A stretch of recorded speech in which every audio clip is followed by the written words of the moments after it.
coffee Yes. or afternoon. I'm having my cheesy LaCroix. Okay, hey guys. So it is Sunday afternoon, and I wanted to talk to an old friend in the digital space who I've been watching for years, doing really, really cool stuff. And he's joining me today from his place having coffee. Hey, Shawn, what's going on? Old in literal and metaphorical, given Yes, how long we've known each other. Yes. it's been when you started Centro in 2001. Yeah, I was at Mm. Orbitz around right before that time too. So we're old, man. We're old. Oh, well, it's been a good life. If we don't make it through this thing, we'll find out what happens. So, for folks who don't know who you are and what you've been up to and what Centro is, I know sometimes I have a hard time um, um, bringing down some of the digital definitions of what we do. So if you Sure. can just explain to folks what Centro is and how it's evolved, that would be amazing. Yeah. And I don't know what it says about my life when I can take 18 years and truncate it within about 120 seconds. So I'll I go know. through No, just take your time. I'm not in a rush. it. It's I'll go Sunday. through it. Okay. So real quick, I graduated in 94. I got into the internet in 96, and I put newspapers on the web in Akron, Ohio, Cleveland, Ohio. Joined a startup streaming media company back in 1999, very much like Pandora, Spotify. We didn't make it through the dot-com crash, and that's what moved me from Cleveland to Chicago. And I was working for one of the first ad serving firms, which was called Real Media. And I was there for a year, and through this whole process of all of these little things that came together, I kept looking at this industry going, it's really difficult. Digital media, digital advertising is a very difficult industry from an operational process. And I looked at everything and I go, someone has got to automate the relationship between a buyer and a seller and bring them together in a web-based application and allow them to transact, but spend time doing the most important things. And so I actually given the idea to a couple folks and nobody seemed to pick up on it. And so it was a month after 9/11 and the dot-com crash had taken out almost all people who could have competed. And so I left my job in October and formed Centro. And I know we talk about, in startup world, we talk about product market fit. We talk about, pivots. We talk about positioning. And I will say this, that the vision and the mission today is the exact same vision and the mission that it was back in 2001. And the story of Centro is that it was, this was dot-com crash, 9/11. Mm-hmm. And so I'm young, nobody's going to give me any money because nobody was giving anyone any money. So I bootstrapped it for the first 4 or 5 years. Now, the idea there was that I had to create a business model. And so what I realized quickly is that I knew the local industry really, really well, newspaper.coms, radio.coms. Mm-hmm. And so I got ad agencies to outsource their local digital buying, and local is the most fragmented and complex aspect of the industry. So I figured that if I could automate the local industry, then I could automate everything pretty simply. And So that's quickly for a while. That's yeah, how I was at Orbitz yeah. around the time you launched, and that's how I remember Centro, because I was launching ads on Orbitz.com, and I kept hearing about this Centro thing. But at the time we were almost programmed. Oh, Centro, the local option, Right. and which was great branding. But to your point, like little did we know that local option was kind of the beta test, if you will, to what you were building to now. Yeah, people never understood that was a means to an end. It allowed me to create revenue. It gave me a use case industry in which to test everything. And it allowed me to get to some level of scale. And I've always said for years, I never understand press releases. I fundamentally disavow their value in the sense of signaling to the market what you're working on. My whole philosophy has been, stay under the radar, be quiet. By the time someone figures out what you're doing, it's going to be too late for them to be able to compete with you. So everyone was like, oh, Centro, it's that local company. When in reality, underneath of it all, I was automating the shit out of everything. So, Interesting. move the clock forward. Now, that being said, I've had years of trying to, we were still great at local, but I had years of undoing this local moniker that's been attached to the brand. But in 05, 06, I raised $2 million in angel capital from about 20 different people. And that allowed me to then start building the blueprint that we had for the software. So if you look at '06, '07, two great years, '08, '09, hit the Great Recession, two of the hardest years of my life. Came out of it though, and we grew like 48% in 2010. We were on fire, but the whole goal was to release the software as a standalone brand, and then help ad agencies scale, automate their processes better, build better businesses. And so we come out, raise our Series A 22.5 million at the end of 2010. Now we finish up the software in quotes. I'm on video, right? I can do quotes. Yes, yes. All right. So we finished the software end of 2012, ready to release it to the market. And two things had happened: real-time bidding and programmatic advertising had come into the market, Yeah. and social had come in a big way. Our software didn't do either one of those things. And so really hard decision, painful decision. At the end of 2015, or end of 2012 came back from New Year's, it was 2013. Sit down with the team and my guys, we're going to start all over. We're going to rebuild the software from scratch. I said, we have to have a DSP at its heart and soul. So we shelved the launching the software. We then go on a 4 to 5 year journey to rebuild the platform from scratch. Now, the good news is we had all of the IP from the first platform that we could, build better. I mean, languages improved, frameworks improved, database technologies improved, BI systems improved. So we could build it a lot better the second time, which was good. And frankly, just much better architecture that we didn't realize at the time. We bought the leading Canadian DSP in Toronto. It was called Site Scout in 2013. Phenomenal acquisition, phenomenal people. And we took all of this and built it from scratch. And then we released it internally in 2017. We released it to the market in 2018. And the difference in and it's called Basis. So if you think about Centro today, there's really two main divisions. There's our services division, which we still help ad agencies and still do a lot of local, but we work directly with brands and we help them. And then Basis has now been in the market. We're in our third year. It is on fire. But the difference is that we focus on comprehensive automation of everything that people do, where the demand side platforms or the DSPs are really just focusing only on programmatic buying. And so if I look at the future to me is a future of business process automation, re-engineering through software, building people around great products. And the idea of singular point solution software just isn't going to exist 3, 4, 5 years from now. So, pandemic aside, could not be happier. I don't have forensic evidence. I think Basis is the fastest growing ad tech platform ever.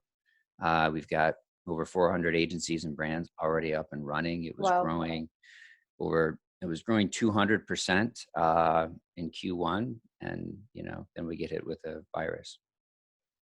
So does that help? I mean, that's 18 years all wrapped into that was actually a pretty phenomenal job, I have to say, because you were able to wrap the beginning of the company with how it evolved, and a couple of things stuck out to me there.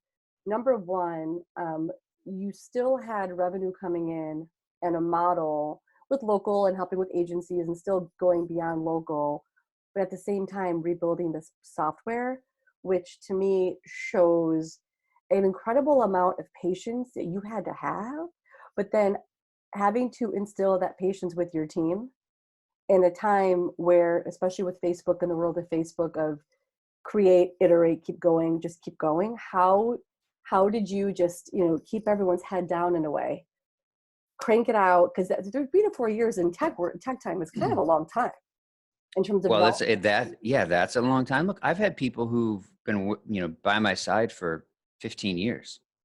And look, they started a company. It's a digital company, and and by the way, they're lovely people, and they've been, they've had my back and very supportive. At the same time, they're now in their 40s. They've got kids. They've got colleges. They've got things to pay for. And I think there was a belief as you joined, digital startup companies, and you got options, that there was going to be some form of an exit or liquidity event. And so, yeah, I feel bad that I haven't delivered upon a liquidity event for the people who've been with me for a really long time. I haven't, look, FTV, who is my Series A, they came in at 2010. This is, they'll be 10 years in this December. Average, timeline is 5 to 7 years now. They don't expect to be in a Series A investment for 10 years. Right. And, look, they've been wonderful and they've been supportive. At the same time, it's a hard conversation to have when you sit down and go, look, we're going to rebuild this platform. Right. And the race was, we have to get this platform rebuilt before, because I knew our legacy model was dead. I don't want to say dead. It just wasn't a long-term option, nor was it going to be a valuable enterprise value option. And so, look, it was very, very hard. I mean, 08, 09 was really hard. 2013 to 2017 was super hard. But isn't that, I'm not complaining. It's just the way of entrepreneurship, and it happens. But it was not easy, not fun. And I lost people along the way, and Right. and I'm sure people don't always respect my decisions, but it happens. But it's such a testament, because you think about, the early startup days. I think about Orbitz. I think about, gosh, back in the day, there was a time back in the day when I used to go to breakfast with Matt from Grubhub, Andrew from Groupon, Jeff Judge, who's now at Oh yeah, Parkwiz. love Jeff. But a Yeah. bunch of us would have breakfast together and just, how are you doing? How are you doing? And it was just this really cool, organic, fluid thing. And seeing things grow since then has been tremendous. But that world to me seems like a different time. And I ask about the patience of rebuilding something, because it seems like I feel like a bit of that is lost today, where we have to be fast and iterate and go with the flow and market trends. I totally get that. But it's hard to comprehend that type of wherewithal to build something and keep your head down, not, release a press release. So I guess the question is, how do you feel about the startup and tech spaces today as it relates to getting a concept, going quickly and launching, versus keeping the head down and just cranking it out? I have argued this, and I have been in arguments. I've lost people over it. You're touching on, there's probably 3, 4, 5 things, like thematic arguments that I've had over the course of my career. Mm-hmm. And this is one of them. And the amount of times I've had a discussion on MVPs and, agile development and, pivoting or whatever, keyword people want to use is this. Now big things that transform, that actually move the world or industries in big directions, take years to build. You can't build it in 3, 6, 9, 12 months. You can't build it in, 36 months. It takes a long time. And a lot of times you're going to make mistakes along the way. Yeah. And the only way that I could try to get people to understand it is this. And I'll just use a use case as a customer or client. They have a process, okay, buying digital. Mm-hmm. They will admit that it is an inefficient process, but it is a process. Everyone understands the process. For you to build something small and try to intersect it that can automate 10% of the 100% of the process, they're not going to do it. And the reason is because it takes more work for them to try to insert a small app in one very specific thing on a very linear based process that they have, that everyone knows and understands. So my belief was that this had to be an enterprise level platform. It had to actually automate the whole process from front all the way through the end, all the way through finance reconciliation. And then I always talk about launching products that if you are going to get someone to change, or you're going to have them choose your product over someone else's product, there are 2 things. One, it's got to be 50% better than the current solution. Yeah. If they're going to do it. And it's got to just, actually, I forgot what my second one was. I always had 2 things, but It's okay. You can come back to it. thank God I haven't had to have that conversation like 2, 3 years now that we've got it to the market. But the one thing I was this whole idea of, move fast, break things. I get it. But on the flip side of that, I have a lot of judgment today on what are we doing with our capital? What are we doing with our brains? What are we doing with our minds? Because, and I'm sorry, I'm so critical of TikTok, but I downloaded TikTok, I don't know, 18 months ago. Yeah. And I open it up because I kept seeing it, and I open it up and I go, what in the hell am I even looking at? And then I go, Entertainment. why? I go, why? Is this the best of American ingenuity or technology ingenuity that we can do, is to build another stupid video sharing platform so every child can get, a minute of fame, passed around. I'm like, guys, there is a laundry list of big things that we need to solve for. Great example. Where, unemployment just spiked to levels we've never seen since the Great Depression. Yeah. These unemployment websites can't even handle simultaneous 10,000 users. So so yes. And this has been, to piggyback on that piece that's really blowing my mind is, it's nice that the feds put money back into the mix with the PPP loans and whatnot and people applying for those. So I was watching on Monday. So Monday at 10:30, that's when the SBA was getting all the new PPP loans in the system, in what they call the E-Trans system. And I was blown away by the cluster F, where, to your point, and I was so tempted to call my old friends who worked in the Obama campaign starting in 2008. If we've all these folks who work in technology in different, blue and red, especially, Trump's digital guys killing it right now from a targeting perspective. We could talk about that too. Like the Trump campaign from targeting, killer. But how we have all this skill set, in my Pollyanna way, I really thought when the House and the Senate was kind of duking it out with what it was going to be, I really thought the tech guys and girls were behind the scenes doing scenario planning and planning into load times and I can't even, and quite frankly, I live in little Southwest Michigan now. We launched our unemployment website before Illinois did. And that also shocked me because, JB comes from the 1871 world and helped start it. I'm not saying he's a coder, but I was really surprised that Michigan was first to do certain implementations versus Illinois, not to dub states against each other. But from the history of technology, I was shocked at how slow everything is. So I feel you on that. Well, I talked to, and I don't remember even who I was having the conversation with, because I was bringing this up to another executive. And this person was telling me that they had been in conversation with the head of technology for the state of Illinois. Okay.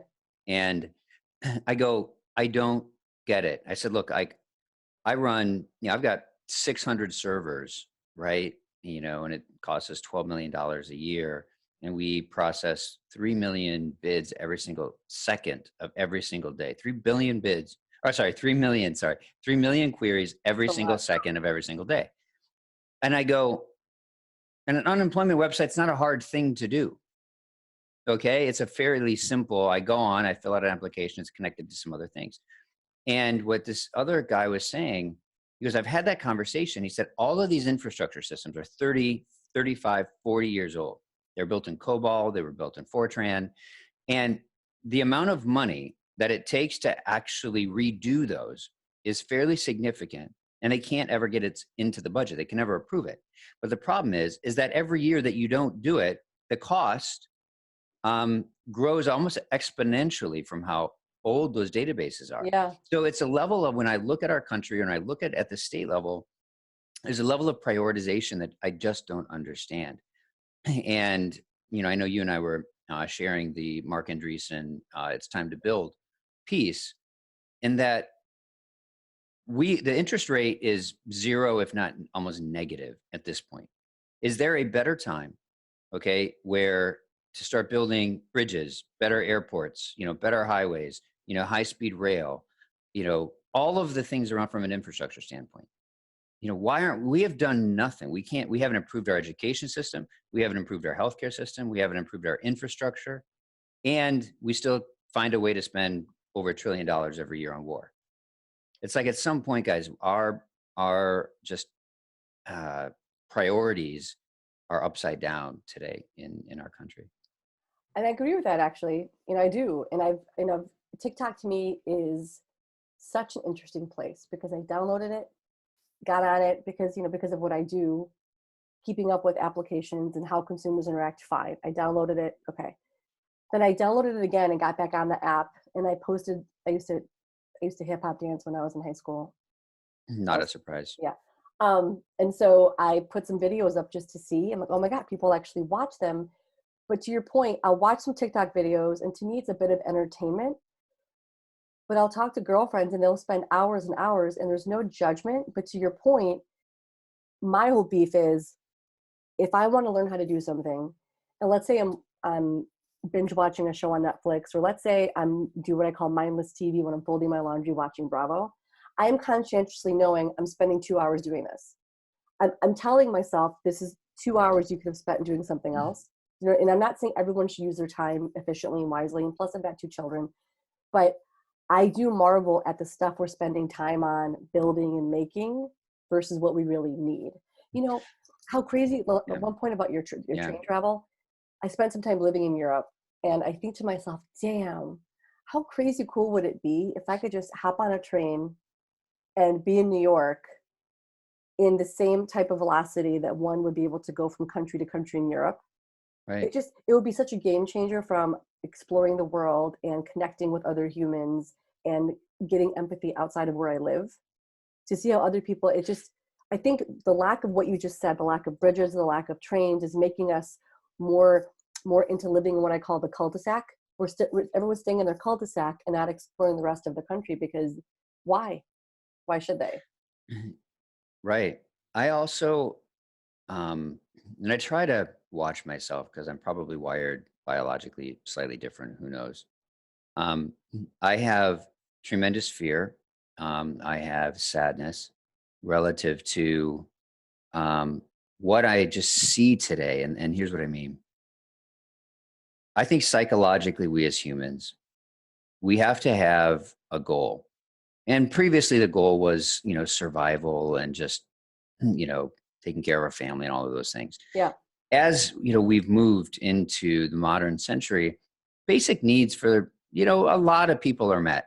I mean, yeah, I mean, I get that there's always a fear of an existential threat, but for the most part, there's things are met. And now this is where we have a void of leadership inside of the world, and a leadership from a place of, I think we are wired to accomplish things. I think we're wired to work together in a communal environment. And many times it requires someone to say, here's where we're going and here's how we're going to get there. Mm-hmm. The United States, now let's stick with us, right? We have no vision. We have no long-term mission. We have no strategy. We have no leaders explaining to us what our strategy is going to be. And we are all left to our own devices in a world where all of our basic needs are met.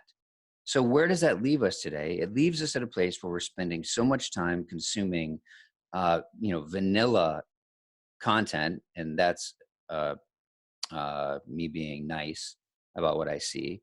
But I look at people that look, I'm going to come across for some old cranky dude, but like 3, 4, 5 hours a day of watching The Real Housewives.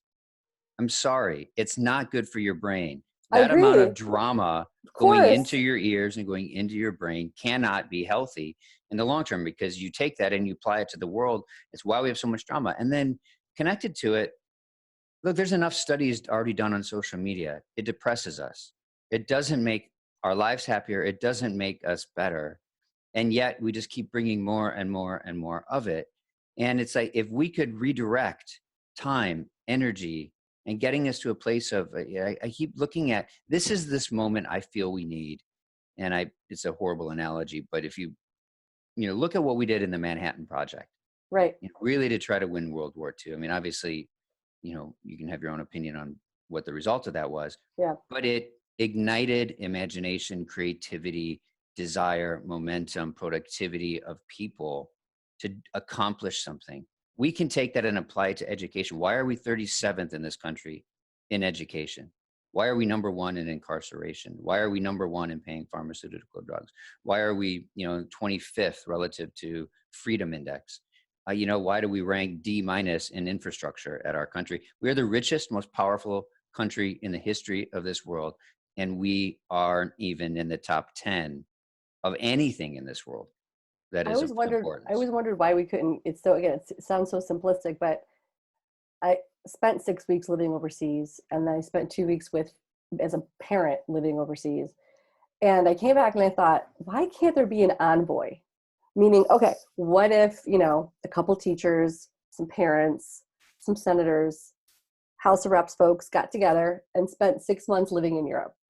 And they just went to different, they went to Sweden, Finland, France, Italy, and just really, really studied how things were set up and come up with, maybe a year, a report, findings.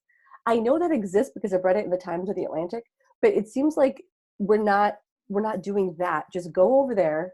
How are they doing it? Okay, let's put our spin on it and come back here and like, hey y'all, this is what works. Let's apply it. I know that sounds so simplistic. I don't understand that element at all. And I was having breakfast with two buddies, and they're best friends. They both went to Purdue, and one is a coder, brilliant guy. You probably know. And we were talking about AI. I'm fascinated by AI, and people talk about it like it's magic. It is, but it isn't. It's just, crunching things together. It's, it's not like it's a UFO. But they talked about what you just talked about. So back in the day when John F. Kennedy said, we're flipping getting to the moon. Everyone just, we're good at get on the moon. And the whole country rallied to get on the moon. That was their equivalent in the conversation. Yeah. Then we went to China. And we talked about China, and they were talking about how AI is so prevalent in China, but the Chinese government, like, we're all in. This is what we're going to work on. And the way they've set up their cameras and the way that they're now with this virus are able to detect where the person was. And that seems very big brotherish. That's a whole other conversation. But to your point, like, I don't feel like we have this, this central, what are we supposed to do? And that's why the other thing we've talked about is I feel like I have to be more in control of what I learn, what I'm keeping up with, what I'm doing with whether it's my career or what contributions I'm making to the country or to the industry, because there's no North Star. And how do you get people, especially those in our age who've been in digital a long time, how do you get them to take the stuff we've learned or gone through, not to make them care, but all rally around a North Star, if that makes sense, in our world? I fundamentally believe that we as a people, we as a country, even spanning generations, we are thirsting for someone to paint a path forward. Because I don't think you could pull anyone on the left or on the far right, and anyone would say, I am happy right now with where we are as a country, with what we stand for. And if we do polls inside of Centro, do you know the vision? Do you understand the mission? Mm-hmm. Okay. If you asked and polled the population of the United States, said, what is our vision? What is our mission? How are we going to lead this world? How are we going to make, this a better place? Do you think anyone could even answer the question? My answer would be no. There is no strategy for our country. We don't even know what we stand for on the global scale today. So from that perspective, right? Well, I'm pausing because I'm trying to take myself out of. I'm trying to have a new look at it. Well, and look, and to go back to what you talked about with China, we have outsourced and allowed other countries, which it's not a bad thing. Look, I mean, what's good for everyone, is good for the U.S. too. However, we've lost our manufacturing. We're now not even ahead in green energy. We're not ahead in robotic technology. We're not in the lead in AI. If anything, this country, at least for the last 25 years, stood for technology innovation. That's not to say we're not creating some of the best companies. Yeah, for sure. It's a lot more to do with our financial infrastructure. Yeah. Than I think it actually has to do with the work ethic that's sitting inside of it. So look, we cannot as a country, China's got 100-year, the dynasty's got 100-year plan. They got a 50-year plan. The whole Trump thing with China, they could care less about. They're like, it's 4 years. I mean, this is a blink of an eye in China's world. And so they're just like, satiate the guy, just, let him, be on Twitter or whatever. But they're like, this doesn't matter. We have to have the same thing. But now the problem is, I think it's very difficult to do it in this whole two-party duopoly that is, controlling all of us. I do get upset actually when I watch, because I'm one of those folks when votes happen. I do like to watch C-SPAN on my computer just to see them talking, just to see what they're saying. Mm-hmm. It does get annoying to me, regardless of network, when someone's talking, whomever it is, and it says the Republicans did this, Democrats did that. As soon as that happens, I turn it off. Because it's when someone's talking about why a bill didn't pass or why someone didn't get their way, it instantly goes to talking It's about the other blame. party. Yeah. And Can you believe that? I mean, we are yeah, to now your point, adults. We tell our children not to blame yeah, other kids. We tell our children, and as adults, this is what they are seeing yeah. every day. So taking what we just talked about and going back to Centro and kind of your vision there, but also technology and what have you, if somebody is 40 years old watching this, or someone from, back in the day who knows us and is worried. So we talked before the recording started about, people I know or folks looking to pivot their career. Maybe they've been doing digital ad sales for a while. They've been managing people. They've really never had to execute anything in terms of, actually going in the interface. And, I wonder how many, senior brand managers or senior folks at agencies have gone into the platform of Centro to launch something.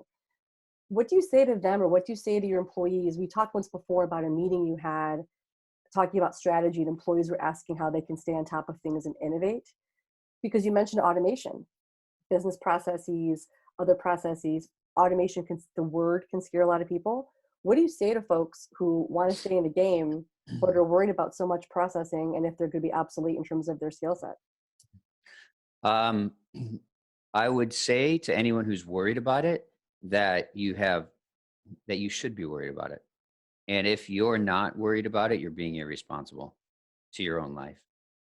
Because, and the story that you're referring to, I was in our Boston office, That's it. Yeah. and I always do that. We call it pass the pail, where people can ask me any question in all hands and in small office settings. And so one of the questions was, Shawn, what advice would you give someone who's starting their career as a digital media strategist? And I said, my answer was this, and then I go, you're probably not going to like what I'm going to say. I said, but here's the way I would look at it. One is that never bet against automation. Okay. Automation will eat the world.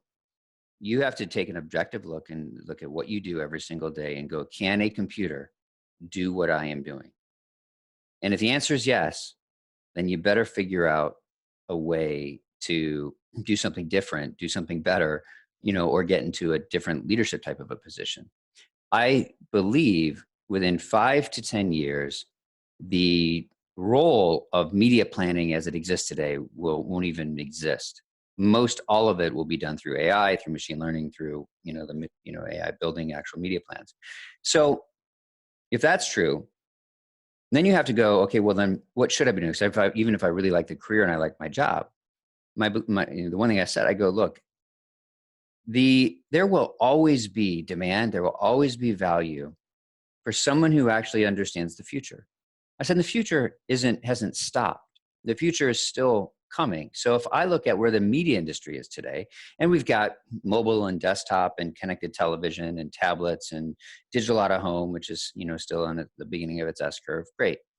We've still got VR, AR, holograms, haptic technologies that are going to be coming out. And those who actually understand those things and can take the future, bring it back, distill it, Yep. communicate it, and service the hell out of folks are always going to be in really high demand. So that's the one aspect. The next thing is, there are so many new and innovative things that are going to be happening into the future. And it's not necessarily I need to build a media plan, but it also is I need to be able to actually take a new product or a new type of technology and be able to position it, communicate it, maybe theoretically even sell it in. But look, engineering, product marketing, technical writing, there are going to be more and more and more of those jobs into the future. We won't be able to fill the amount of jobs that we're going to have in those things. Well, that's promising. And you mentioned engineering, and I would love to hear your take on, this is a big question, but I'm sure you've thought about it because I've seen some of the things you posted. What is your belief on the future of traditional college? Of traditional college? Yeah. So meaning because of engineering and AI, and because there's so many things like Coursera and Google have teamed up to teach, for example, Python, because Python is an in-demand language, Python with AI. You can go and get it. You can spend a couple $100 and learn that on your own. Bing, bang, boom, you have a job. So to the kid, like my daughter's actually on Monday, Codeverse is a Chicago. I love Codeverse. Codeverse, Yeah. Katie's great. Awesome. She signed up for a class on Monday to start her first coding. How old is she? She's 10. Great. she's gonna try and just, 'cause I don't want to push her, but deep down I'm like this, but I Right. don't want to push her. But if girlfriend likes to code and whatnot, like, I think education is so valuable. I come from an immigrant family. School was everything. People ask me why I haven't gone back for my MBA. I think MBAs are fantastic, but I'm an all-in girl. I would want to dedicate Hmm. 2 years and like really embrace at the time. So what do you think about college in the future? Do you think it's going to cost the same? Do you think the prices are going to go down? Have you thought about that at all? Um, Not so much. Well, look, I actually think the schism that the COVID-19 is going to present, and I think we're seeing a lot of news articles about it, that this will forever alter what it means to educate.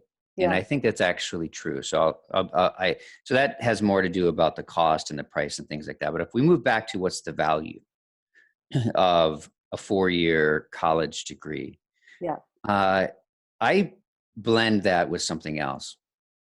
Is a 4-year degree important? It's mediocre. I actually think it's when you kind of leave 18, you move out of your house. The social Hmm. aspect to college, Yes. almost more important to me than actually what the classes are. Right. Right. Um, so there's that. But then the second, and talk to this with all of our employees a lot.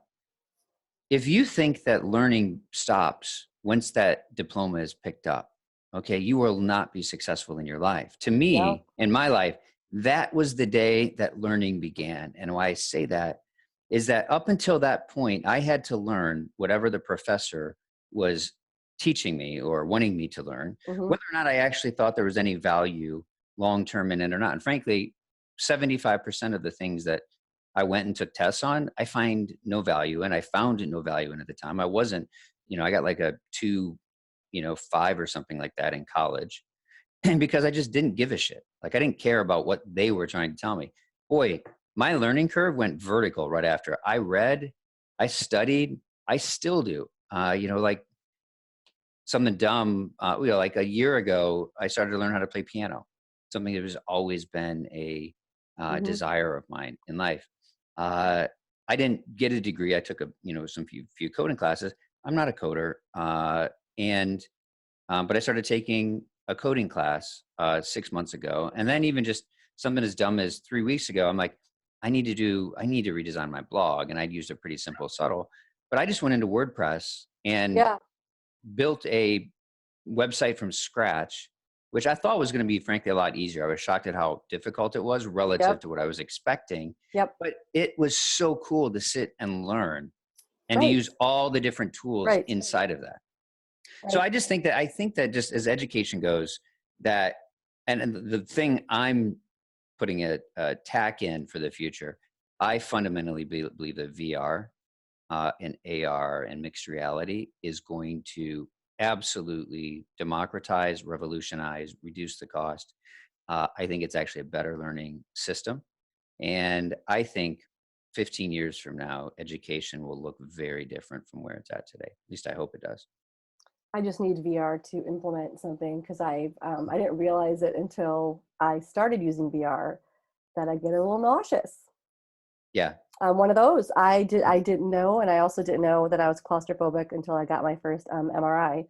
So that was interesting to find out. But yeah, VR is awesome. But if there's a way that they can, and they probably have, I just haven't looked into What are it. you actually, do you remember what you played with? Which one? Oh Was it the HTC Vive? Was it no, it's Oculus? I think I Oculus? I think I have it in my drawer. It's the Google one. It's in Oh, here the somewhere. cardboard box. Oh, it's a Google No, the cardboard. actual, no, Oh, the actual whole enchilada. I have the remote for it. It's the Google goggles. It's I have the remote for it, but it's actually, oh yeah. I mean, Those Google won't. does a great job, but man, I was standing on the top of the Empire State Building with one of the tours, and I got a little, yeah. So I learned that was a little nauseous, and then we went to Legoland in Schaumburg with the kids, and you can sit in one of those things with the VR, and you're in a race. You're in a Yeah. Lego. That shit got me nauseous, big time. I got Yeah. Yeah. That can really mess you up. there's a Harry Potter ride, but anyway, I think you're right, and I think I've got friends who are working on some VR stuff. I have a friend right now who actually works on VR training software. Yeah. Amazing. And they're basically working with healthcare workers and other industries and teaching empathy and HR, like putting Hmm. you in a situation that could be a little uncomfortable, but using VR to bring folks together to help them understand what to do in that situation. Yeah, medicine, by the way, health, medicine, whether it's physical, mental, emotional health, the ability to move into an AR, VR, outside of even just the camera and the screen that we're doing right now, it'll be so real. I think as much as I'm not a fan that Facebook owns Oculus, because I think Oculus is by far the Yeah. best VR system, it's sitting out there. But the new avatar facial recognition software that they're coming out with is mind blowing. I mean, your avatar looks just like you, and all the cameras that are seeing your face, it literally will feel like you're standing right beside your best friend walking in the, Sahara, whatever desert. I'm assuming Sahara is a desert. But anyways, one last point on the MBA thing I just want to mention, because I do feel strongly about this. Look, I'm all for people going and getting an MBA. I think there's absolute values. I read all the time, and people are like, Shawn, like, like, is there all that value in all the reading you do? And I go, I read books that honestly, I probably 90% of the book was dumb, but the 10% that I did pick up from that experience was Right. worth the time that I invested. And I think that's the ROI that other people don't get. It's like, well, if I didn't learn from 100% of what I read, then it's just not worth reading or something along those lines. Mm-hmm. And if I move that and I apply that same mentality to an MBA, it's that, I don't think you don't need an MBA. Do I think it's actually helpful? Not really. But do I think that the 10 to 20% of the things you learn and the relationships you make are valuable? Sure. But you also got to recognize that I find too often, and I would apply the same critique to Ivy League schools, that it's a little bit more of an albatross that hangs around your neck throughout your life, because for some reason, uh, there's this belief that I went to Stanford or Harvard or Columbia or Mm-hmm. whatever, and therefore I'm actually smarter than the people who didn't go to a school like that. And if Oh yeah. that's your mentality, you are going to fail because you will get outworked real fast. One of the things I say a lot is the MBA people from fancy universities that I've hired and worked with, it's really this weird phenomenon. There's a problem that is given to them. The answer isn't difficult, because frankly, business actually just isn't difficult to begin with. It's fairly simple if you piece it Mm-hmm. all together. But the answer is so obvious and so simple that they're like, well, that can't be the right answer. It's got to be much more complicated and sophisticated, because that's how they were trained to Right. deal with really sophisticated, complicated problems. So they'll spend 3 to 4 times as much and then come back with a model with the wrong answer. And I'm like, what do you like? No, it's fairly simple. Here's what we need to do. Last point, there's a great book I have to recommend. It's called Memos from the Chairman. Okay. And it was written by Hank Aisberg Greenberg, who was the founder of one of the big investment banking firms.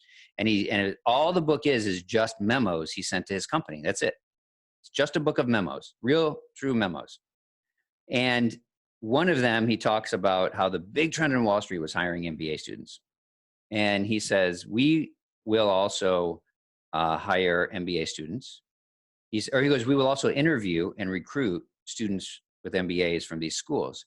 He said, and we promise that we will not hold their MBA against them. I was like, that was awesome. Yeah. So I'm not knocking it. I'm just saying you don't No, need it, oh no, but you I got don't. to keep it in perspective. I have no wish to get my MBA now. Yeah. That example is pointing back when I considered it. And to be quite honest with you, there was a point, and there was a point at the end of Orbitz where at the end of Orbitz, when I was there for 3 years, a bunch of MBAs were starting. Lovely people. Many of you who watch this, lovely. And I was essentially training them on the systems we built within the e-marketing team. I'll never forget, at the time, our CMO had said to me, B, you should go back and get your MBA. And I, well, why?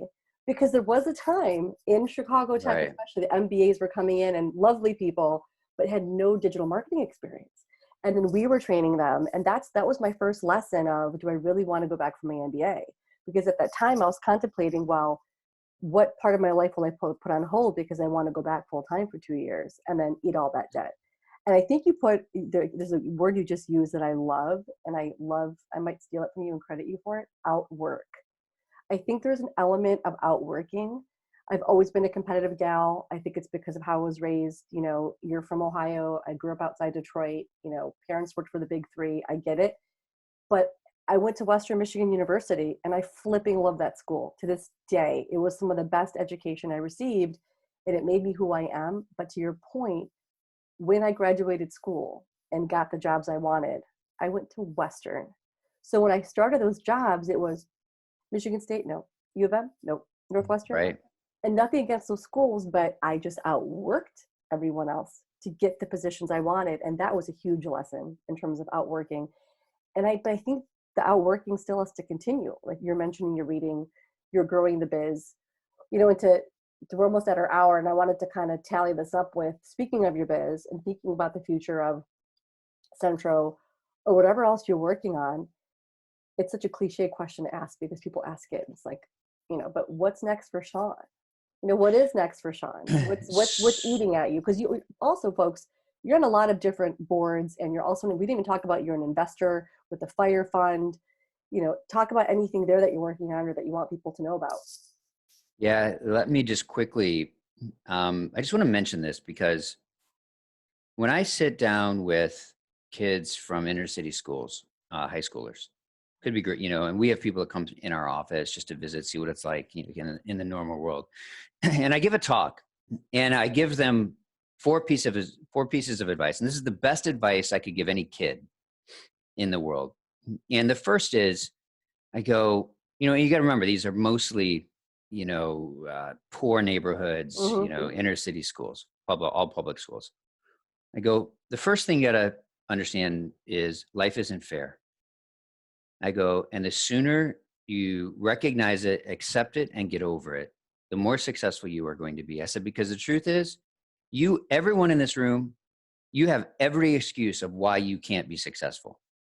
You know, I could name them all. You've all got it. I go, so you can live the rest of your life with that chip on your shoulder. It wasn't fair. I was born in the wrong zip code, born in the wrong family, didn't go to the right schools, nobody is successful, you know, lost, you know, 7 of my friends. I get it. And no one's going to blame you for feeling like that. I go, but it's not going to help you. And I said, now look, now I'm different, right? You know, first of all, I'm white, I'm a male. I go, but you know, I was adopted as a kid. You know, I grew up poor, and you know, we didn't really realize it at the time. And my grandmother didn't have running water in her house. I mean, I grew up on a farm, and I didn't get good grades. Like I didn't go to a prestigious university. I said, so my thing is, and I knew life wasn't fair. That was okay. So number one, life isn't fair, get over it. Number two is that knowledge is power. Everything you need in the world is sitting in a book somewhere. I said, and you don't, it's free. You can go to a library. There's things, you know, for kids to do these days. I go, you take control of your own education. I said, because you can be whatever you want to be. I said, now 3, you got to understand that you're going to have to work twice as hard. Now, most people aren't willing to accept that. That was the equation I was willing to take in my life. I knew I would have to sacrifice. I knew I wouldn't have, you know, Sunday fun days. I knew that I would have to, I wasn't as smart. I needed to work 2 to 3 times as hard. Sorry, the hashtag Sunday fun days. There was a part in my life where it was like, to your point, I didn't do anything. I just sat home and I was working on Sundays. So the Sunday fun day thing. Yeah. Sorry, keep going.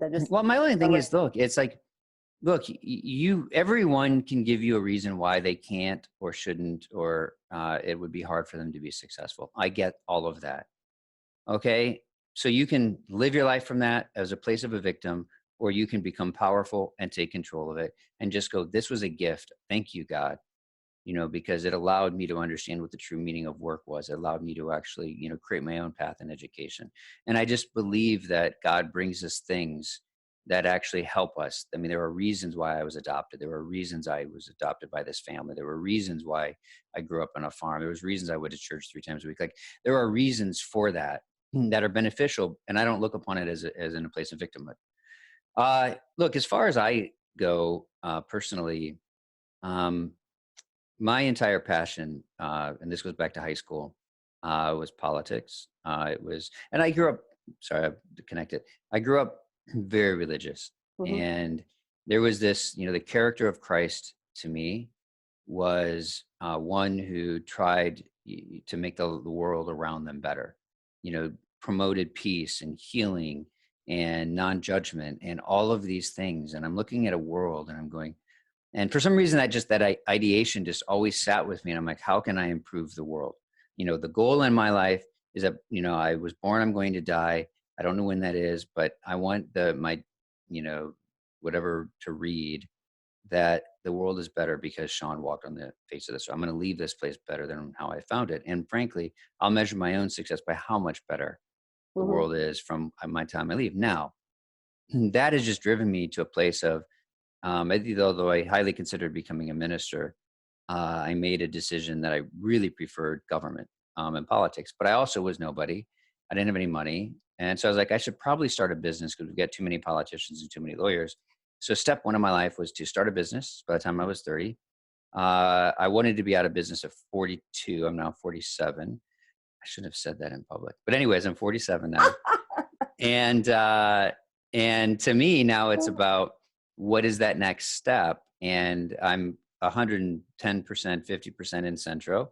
And at the same point, it's at a great spot right now. Mm-hmm. Like now is a place where I can start to work on some form of a succession plan that would allow the company to continue to grow. And I still want to be executive chairman and I'm not looking to sell. But I do want to be able to then at some point in the next few years, start to pursue a bigger passion and run for office in some way, shape, or form, or maybe just take a cabinet position inside the state and just try to help improve the Illinois or maybe Chicago. There's a bunch of options there.